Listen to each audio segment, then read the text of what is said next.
Selamat datang kembali. Welcome back to Bali Unveiled. Today we're doing the fifth and final episode of Learning Indonesian. We're going to focus on verbs. So let's get into it. So you know the basic structure in Indonesian: subject, verb, object. We're going to add the auxiliary verbs. So like can, must, need, those types of verbs that are going to be in front of the verb and after the subject. First one is can, which is translated into bisa.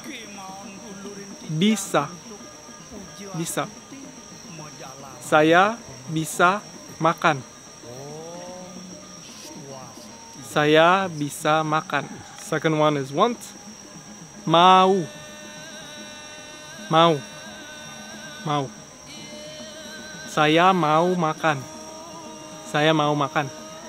The example will always be makan because I'm always hungry, so let's continue. Third one is akan, which is the translation of will. So akan. Akan. Saya akan makan. Oh, there's the same thing, huh? Saya akan makan. Akan makan. Then need is perlu. Perlu. Perlu. Saya perlu makan. Saya perlu makan. Dan must. Harus. Harus. Harus. Saya harus makan. Saya harus makan. Saya harus makan. So there's one that is equivalent to currently. It is a bit of a translation of the present perfect in English. For example, I am eating. So currently I am eating can be translated with this word, which is sedang. Sedang. Sedang. Saya sedang makan. Saya sedang makan. Then we have also translation of not yet and have done. So for these is sudah. Sudah. Sudah. Saya sudah makan.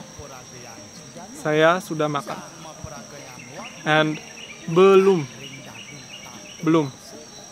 Belum. Saya belum makan. Saya belum makan. Know that in Indonesian you can also use verbs as auxiliaries. What I mean by that is when you want to use two verbs back to back, you don't need to conjugate because there's no conjugation. And for instance, if you want to say I forgot to eat, you can say saya lupa makan. Lupa means forget. So you just say I forget eat. And if you want to add an auxiliary to that, you need to know where you want to put it, because saya mau lupa makan and saya lupa mau makan is not the same, because one is I want to forget to eat and the other one I forgot that I wanted to eat. See, just basic.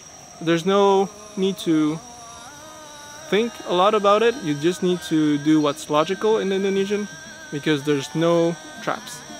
There's no trap. Just need to do even the pronunciation of the words.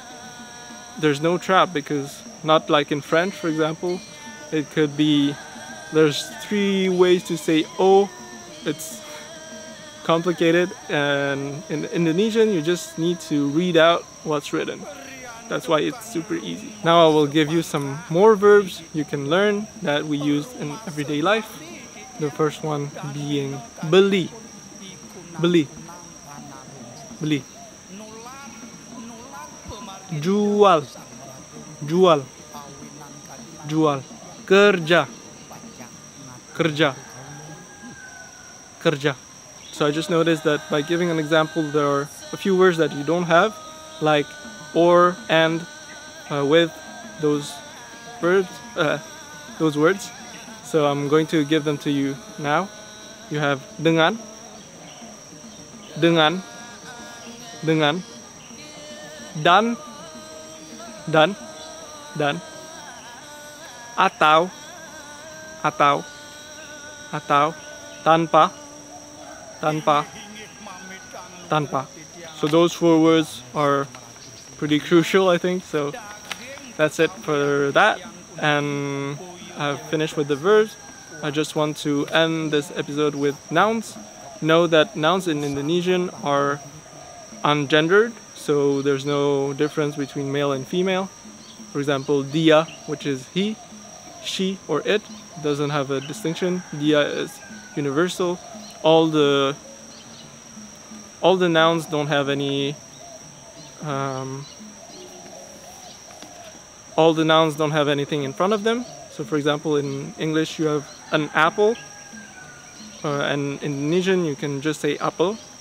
You don't need a thing, I don't remember how to say it, in front of the noun.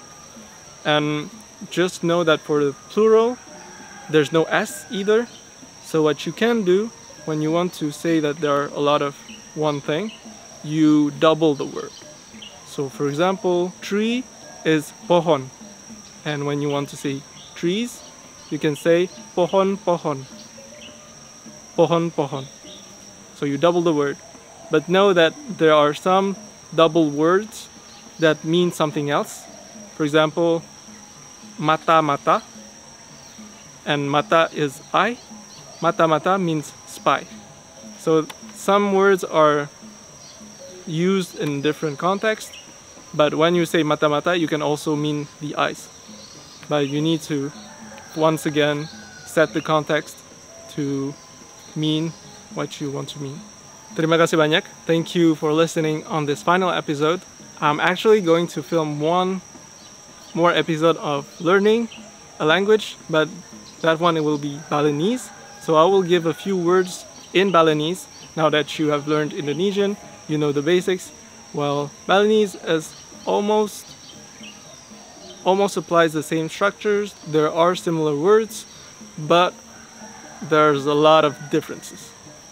But I'm sure you will get by with a few words, and you will for sure impress some Balinese people.